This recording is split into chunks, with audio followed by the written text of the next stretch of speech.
¿Qué tal? Buenas tardes. El día de hoy vamos a continuar con infecciones inespecíficas. El tema es corto, no es tan amplio. Y también en realidad he buscado preguntas y no hay. Solo he encontrado una nomás en el procedentado. Hay en MIR, en los steps, pero acá no hay mucho. Así que si es que les alcanza el tiempo, sigue más para sus exámenes. En realidad no es tan rentable. ¿Ya? Pero claro que para ahora sí se dará. Bueno, primero vamos a empezar con un pequeño caso clínico como caso introductorio.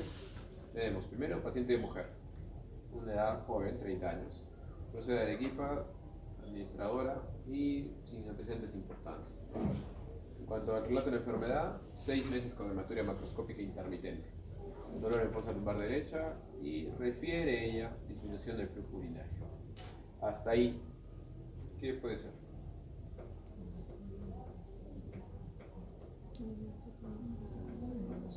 ¿Ah?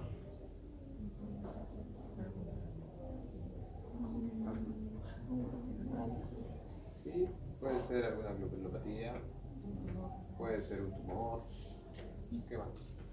Sí, puede ser una infección, por el tiempo quizás no, pero sí, quizás es que de repente circunstancial puede ser. ¿Alguien más? ¿Un cálculo? Puede ser un cálculo. Como ven es bastante, no es algo en específico, ¿no? Bueno, pasemos al examen preferencial. No nos ayuda mucho, piel pálida, conjuntivas palpebrales pálidas, puño percusión lumbar derecha positiva y leve edema de miembros inferiores. ¿Algún diagnóstico sindrómico o algo extra que les agregue el examen físico? Sí, hay signos de anemia. El edema. ¿Puede haber falla renal? No. Puede ser, ¿no? Okay. Entonces, ¿qué le pedirían? ¿Qué exámenes? Un hemograma. ¿Pero qué? ¿Específico de algo? Sí, ¿qué más? Un hemograma. Hemograma, un examen de orina visualizado quizás. Bueno, y como tal, se le pidió primero los exámenes laboratoriales de emergencia, hemoglobina, hemograma, plaquetas, tiempos de coagulación, examen de orina, una ecografía y rayos X. En la ecografía salió algo positivo, por ende luego se pide la tomografía de abdomen con contraste. Y después otros estudios que son más específicos aún, cistoscopía, urograma excretor y una gammagrafía renal. Entonces, les voy a mostrar la tomografía. En la tomografía están viendo el riñón derecho que está hidronefrótico, con pérdida de la arquitectura pielocalicial, hay disminución del parénquima, hay zonas de estrechez en el uréter, están viendo el uréter proximal, el distal, y al fondo están viendo una placa de rayos X. No corresponde al caso, pero lo quise poner para que vean qué están viendo en el riñón izquierdo, en ese lado. Está un riñón completamente calcificado, ¿no? ¿Sí? ¿Alguien sabe quién genera un riñón mástic o calcificado? Una enfermedad pulmonar endémica. Debe ser. Y me olvidé decirle que hay una triada acá conocida de la TBC en el examen de orina. ¿Alguien sabe? Justo el doctor que va a entrar me va a decir. ¿Cuál es la triada de TBC geniturinaria en el examen de orina? Aséptica, ácida y diúrica. ¿Cómo se llama? Orina. ¿Ya? Triada típica TBC geniturinaria. ¿Sí? Y bueno, finalmente al paciente se le operó, se le hizo una nefrectomía laparoscópica derecha. Hasta el momento no teníamos a ciencia cierta cuál era el diagnóstico, solo teníamos de que había perdido la función renal, que ya no estaba funcionando ese riñón y por ende había que retirarlo. Cuando se le retiró se encontró un riñón derecho aumentado, engrosado, fibrosado, con la cápsula inflamada, engrosada y adherida a planos adyacentes. Y bueno, la patología mostró focos de goma, ¿no? Que es típico de la TBC geniturinaria. Y por ende se encontró que era un riñón mástico, una TBC renal. Ahí está la muestra de patología, los cortes y que finalmente nos dio el diagnóstico. ¿Ya? Eso como un caso introductorio. Ahora sí vamos a pasar al tema. Entonces el día de hoy vamos a hablar de tuberculosis geniturinaria. Como les mencioné al principio, para los autores que no estuvieron, no es muy rentable para los exámenes. En realidad he encontrado una pregunta nomás, ¿ya? Pero para ahora, para cirugía 3, igual va a estar, ¿ya? Primero, historia. En el 34, 1800, Johann Lucas fue el que adjudicó el término. Bailey en 1810 le escribió la TBC geniturinaria. En 1937 Hans también lo utilizó. Houship, los síntomas vesicales. En 1839 Reyer, la TBC miliar. Y en el 82 fue Robert Koch, que por eso lleva el nombre, aísla el bacilo. Y en el 83 lo identifica como Mycobacterium tuberculosis, ¿ya? En cuanto a la epidemiología, como ustedes saben, es un problema de salud mundial, 1/3 de la población afectada, 10 casos nuevos de TBC en el 2015, predominio siempre de varones, la frecuencia es 2 a 1 y se relaciona con los casos de inmunosupresión como VIH positivos.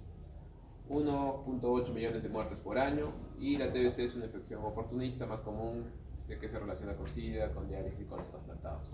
Y obviamente es más endémico en zonas de países subdesarrollados, ¿ya? En cuanto al Perú, anualmente se notifican 27.000 casos de enfermedad activa, 17.000 casos nuevos de TBC pulmonar otitis positivo, más de 1.500 MDR y más de 100 casos XR, ¿ya? Son cifras un poco alarmantes.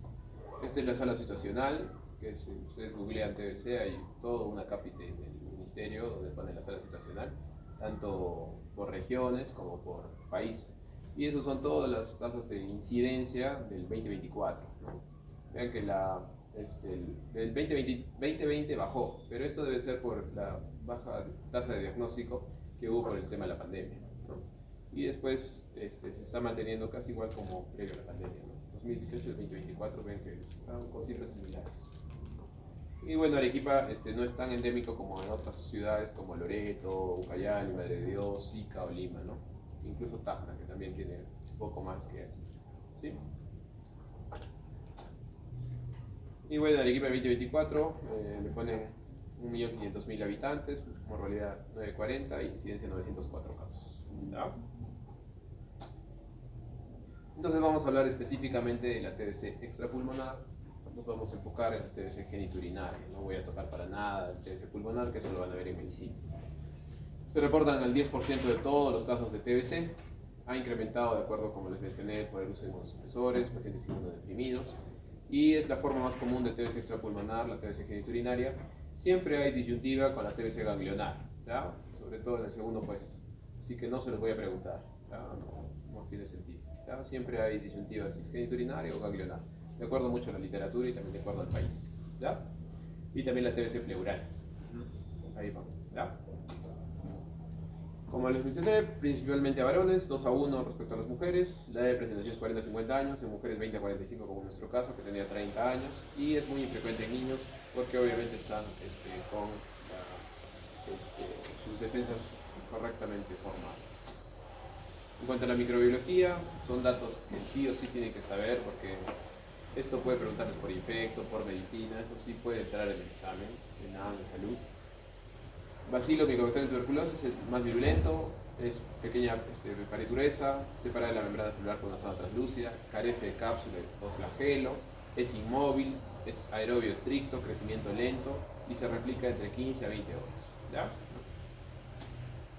En cuanto a la fisiopatología, el agente patógeno tiene que entrar al cuerpo y tiene que responder nuestro cuerpo con una respuesta inflamatoria, ¿no? Usualmente es por inhalación de los bacilos en gotas de aerosol, se van a replicar en nuestros macrófagos alveolares y ahí solo un 5 o 10% va a ser la enfermedad de TBC pulmonar activa y el resto va a pasar a forma latente. Esa forma latente que está conteniendo nuestro cuerpo puede reactivarse, puede hacer TBC pulmonar con cavitaciones y la TBC miliar o puede pasar a la TBC geniturinaria, ¿ya? Además, a la TBC geniturinaria va a llegar por vía hematógena, va a llegar a los riñones, va a llegar a la zona cortical, va a pasar a los túbulos, se va a involucrar en los cálices, puede necrosar, puede abscedarse, puede quedarse solo ahí, puede descender hacia uréteres, puede descender hacia vejiga e incluso mucho menos frecuente a uretra, escroto, pene, y es muy raro la diseminación por vía sexual, es poco frecuente. En esta imagen lo vamos a ver mejor. Como ven, está inhalándose los Mycobacterium tuberculosis. Se forma el granuloma en el pulmón. Solo un 5 a 10% hace la TBC primaria. de ahí normalmente el 90-95% contiene la infección. Se puede volver a reactivar, puede hacer una TBC pulmonar secundaria que forma las lesiones cavitarias, puede hacer TBC miliar o la extrapulmonar que viene a ser la TBC genitourinaria. ¿Ya? Este gráfico se los puse porque sí encontré una pregunta que era ¿cuál es el órgano que más afecta en la TBC genital? Para marcar epidídimo, ¿ya?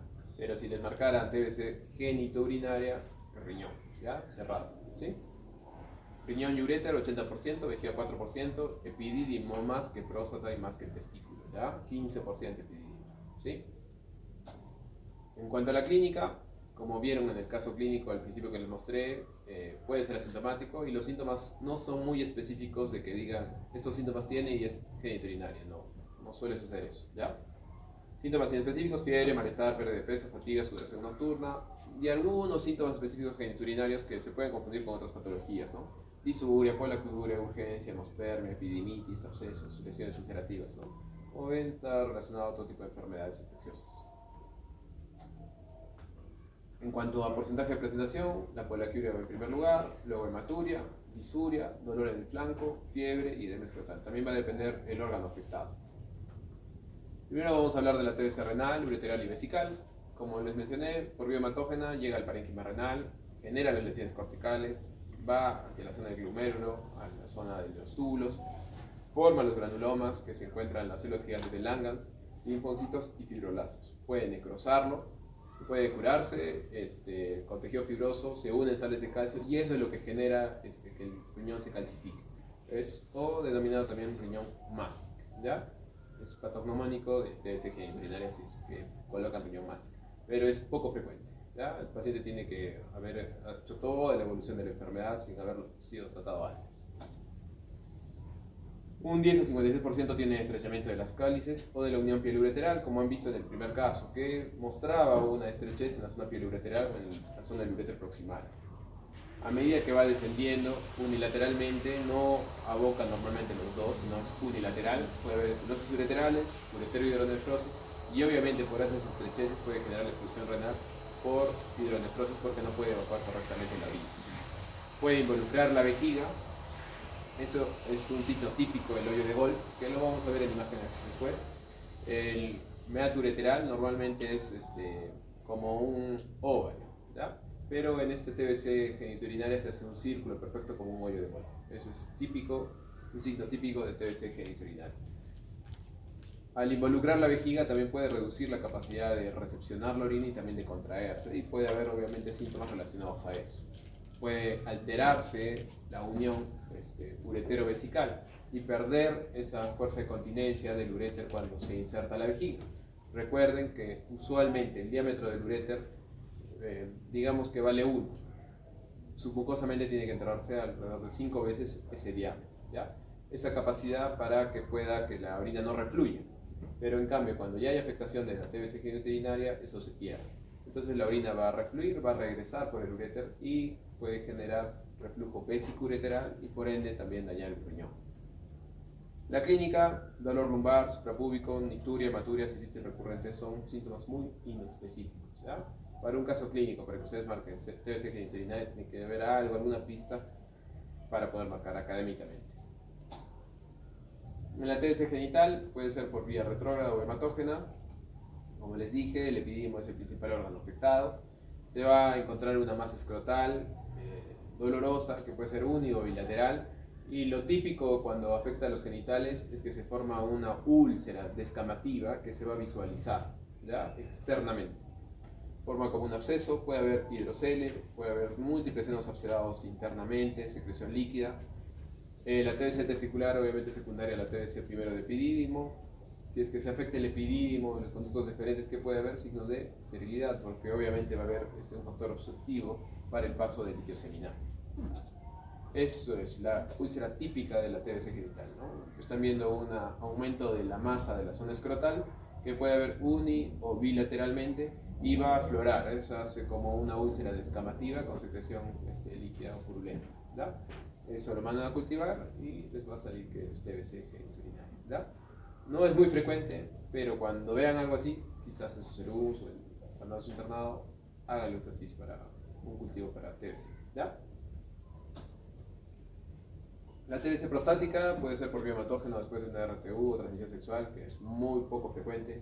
Tiene que tener factores predisponentes, de repente algún compromiso de inmunosupresión. Son usualmente sintomáticos, generan síntomas de almacenamiento o irritativos, colaquiuria, nicuria, urgencia, disuria. Puede haber cursado con hematuria o también con hemospermia. Y el tacto rectal es una próstata nódula no dolorosa. En realidad, hasta el momento yo no he visto ninguna TBC prostática, ¿no? Es poco frecuente. TBC peniana más raro aún, menos del 1%. ¿Ya? Involucra piel, cuerpos cavernosos y son úlceras necróticas que pueden afectar el glande, prepucio, y a medida que va avanzando va comprometiendo más la zona del cuerpo cavernoso y se van a inflamar los ganglios regionales de esa zona. Y el diagnóstico es con biopsia. Uretra también de 1 a 4%. Nunca va a suceder que haya una TBC de uretra de manera aislada, siempre va a haber compromiso de otros órganos. Puede tener el paciente descarga uretral, estrecheces uretrales y por ende puede haber síntomas diferentes, ¿no? Si hay estrechez uretral va a tener dificultad para poder miccionar.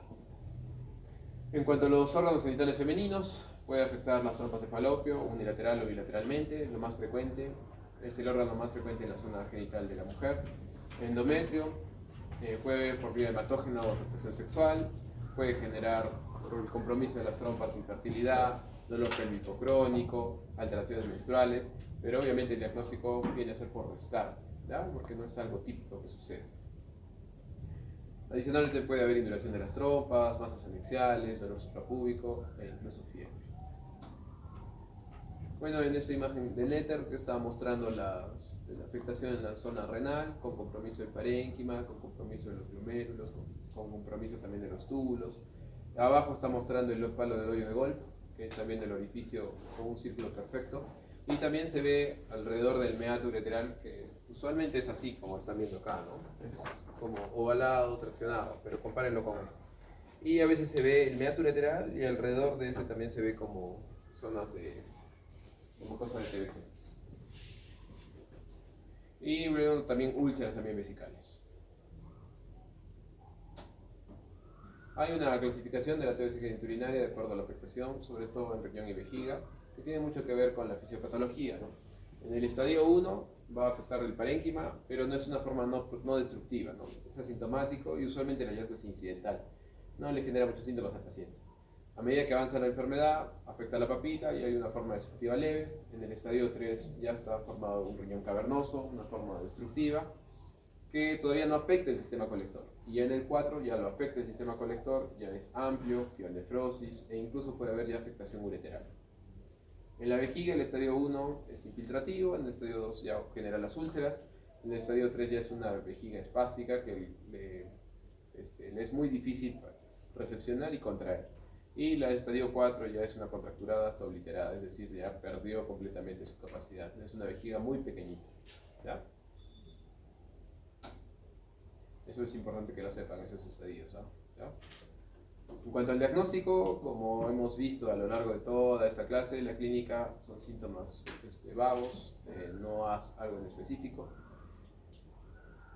Son síntomas variados, imprecisos, de larga evolución sin causa evidente. Pueden pedirle la prueba de tuberculina, la PPD, que no es específica. También está ahora el GeneXpert. En cuanto al examen de urea, lo académico, que en la vida real no sucede, no tiene tanta sensibilidad, pero es la piuria ácida séptica, como mencionó el doctor. Pueden pedirle cultivo VAR o PCR. ¿Ya? Y radiográficos son signos. Recuerden los que están en rojo, signo de la espina de rosal, que es una distorsión del cáliz, signo de la flor marchita, que es la amputación del cáliz completamente. Acuérdense del hoyo de golf, también del uréter arrosariado, de las múltiples estrecheces ureterales, del riñón mástil, que también lo pueden ver en la placa de rayos X, es el riñón completamente calcificado, y de la vejiga, microvejiga o la vejiga pequeña, que también se puede observar cuando si es que de repente pidieran una cistografía. ¿Ya? Bueno, esas son imágenes del riñón mástil y en el lado derecho están viendo las obliteraciones ureterales. La ecografía es poco específica, de acuerdo al órgano afectado. En el epididimo van a ver solo que es hipoecoico y está aumentado de tamaño. Puede haber hidrocelio reactivo. Los riñones pueden encontrar en la ecografía abscesos o lesiones o dilatado, pero no es algo que te diga que es TBC genitourinario. La vejiga con poca capacidad, que también puede ser por otro tipo de enfermedad, y la próstata también con áreas hipoecogénicas. La tomografía va a mostrarnos con mayor precisión la necrosis, de repente las cavernas, la destrucción, la pérdida de la arquitectura pilocalicial, las estrecheces ureterales, por eso hay que solicitarla con contraste. Y también puede mostrarnos el engrosamiento o la pequeñez de la vejiga, ¿ya? El radiorenograma o la gamografía renal son dos estudios de medicina nuclear que sirven para ver exclusión renal, sobre todo en aras o con fines académicos para poder ver si es que el paciente se le hace una nefrectomía parcial o total. La resonancia magnética tiene baja sensibilidad y es útil para gestantes o aquellos pacientes que no se les pueda realizar tomografía con contraste. La cistoscopía e histeroscopía sirve para ver la visualización de las úlceras y los hoyos de Wolf, ¿ya? Y la histeroscopía sirve para ver el compromiso de las trompas cefalópicas. Bueno, esta es la imagen que les mostré al principio, es una imagen tomográfica en el lado derecho, pérdida del parénquima renal, hidronefrosis, pérdida de la arquitectura pielocalicial y se ve la estrechez en la zona pielo-ureteral y también en la zona distal, ¿no? A comparación del lado izquierdo, tanto el corte coronal como el corte axial. Bueno, este era en cuanto a la cistoscopía para mostrar las bulas o las úlceras que se pueden encontrar en la pared de la vejiga. Vean el palo del hoyo de Wolf, que son los importantes. Y hay una imagen comparativa, ¿no? Están viendo la imagen de la derecha, es un meato ureteral normal, que se ve ovalado o traccionado, se ve como es un ojo chino. En cambio, vean el de la izquierda, vean el hoyo de Wolf, ¿ya? Es una imagen circular, amplia, ¿ya? Eso es típico. Y bueno, en cuanto al tratamiento, ha habido una última actualización, que es el año pasado, en cuanto a la medicación. Antes se daba más tiempo para TBC extrapulmonar, no lo diferenciaba. Ahora nosotros nos enfocamos solo en el primero, en TBC sensible, que es el esquema, e incluido también la TBC genitourinaria, 2 meses de los 4 medicamentos básicos y 4 meses de los 2 principales, ¿no? Lisonacida y la rifampicina. Son 50 dosis al principio y 100 dosis al otro, que suman los 150 dosis, que son los 6 meses, ¿sí? No me voy a meter en los otros esquemas porque no nos compete ahora en urología, ¿ya? Y en esta imagen, como están viendo, la TBC para TBC sensible incluye la TBC pulmonar o extrapulmonar, que está incluida la TBC genitourinaria, y solo hay casos especiales donde se amplíen los 12 meses para TBC extrapulmonar, pero en estos casos, miliar, sistema nervioso central y osteoarticular, ¿no? Genitourinaria no lo compromete, no lo ve, ¿ya? 6 meses. De repente eso sí puede haber preguntas en cuanto a neumología o medicina 3, ¿ya? En cuanto a salud, en AU y occidental, ¿ya? Eso sí ha cambiado hace poco. Quizás en terapéutica también lo van a ver. Y bueno, el tratamiento quirúrgico depende mucho del órgano que se ve afectado. Si hay compromiso genital, usualmente el comportamiento es exéresis de eso, ¿no? Epididimectomía o orquiectomía, y habitualmente se retiramos, ¿ya? Epididimo y teste. Luego, si hay compromiso ureteral, han visto que las estrecheces ureterales son múltiples, entonces no hay forma de cómo reparar, es muy complicado. Usualmente se hace una derivación urinaria con una nefrostomía del uréter afectado. Si hay compromiso renal y está con pérdida del parénquima, se le hace un estudio y ya no hay función de ese riñón, también se le retira, se hace una exéresis, es decir, una nefrectomía. Si es que hay abscesos, de acuerdo al órgano, se puede también drenar, ¿ya? Eso habitualmente. Y ahora, si es que hay, por ejemplo, compromiso uretral, que es raro, pero si hay estrechez, puede terminar de repente en cistostomía o talla vesical, ¿no? De acuerdo, depende mucho del órgano que se afecte, ¿sí? Banco de preguntas, solo encontré esta, de NARM 2007. La única que fue, mira, 23 años, joven, vean siempre la epidemiología, ¿ya? Usualmente hemos visto que entre 20 a 40 años. Antecedente de TBC pulmonar, les tienen que colocar. Luego, actualmente acuda por presentar hematuria macroscópica, ¿ya? Es un síntoma que puede relacionarse a TBC genitourinaria, pero no es patognomónico ni sensible a esto. Luego presenta pequeñas nodulaciones no dolorosas en ambos testículos. Examen azospermia. ¿Qué les está diciendo con la azospermia? Que hay compromiso del epidídimo. ¿Y la TBC genitourinaria dónde mayormente afectaba? Epidídimo. el diagnóstico más probable es, y vean los diagnósticos que les ponen, pueden hacerlo por descarte. Existencia de mucinas en la mucosa vesical no tiene nada que ver con la zoospermia.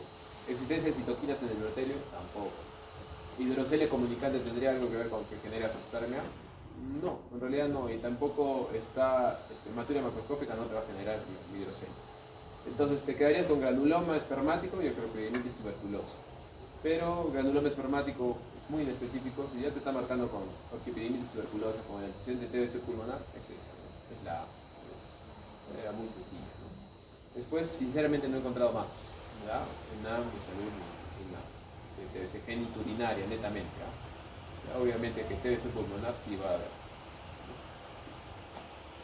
Eso era. Un tema breve, corto. Si tienen alguna pregunta.